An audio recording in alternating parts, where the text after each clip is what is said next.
เดี๋ยวเราลองกดเปิดให้ดูเลยนะครับทำไมไม่ขึ้นวะครับวันนี้เราจะมาลองใช้รีโมทรุ่น Copy นะครับ8 Channel นะครับใช้กับมอเตอร์ประตูม้วนรุ่นใหม่นะครับ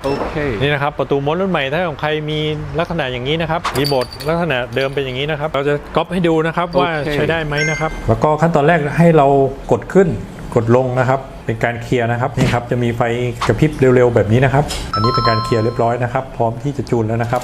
วิธีการก๊อปนะครับให้กดรีโมทขึ้นนะครับแล้วก็มากดปุ่มขึ้นของตัว Copy นะครับเดี๋ยวเราทำให้ดูเลยนะครับกดขึ้นนะครับแล้วกดจนมีเลข1ขึ้นอย่างนี้นะครับเป็นเสร็จสิ้นแล้วครับครับอันนี้เราก๊อปเรียบร้อยแล้วนะครับเดี๋ยวเราลองกดเปิดให้ดูนะครับนี่นะครับสามารถใช้ร่วมกับประตูม้วนรุ่นใหม่นะครับสำหรับใครที่ต้องการซื้อรีโมทเอาไปจูนเพิ่มนะครับหน้าตารีโมทเดิมเป็นอย่างนี้นะครับสามารถใช้กันได้นะครับ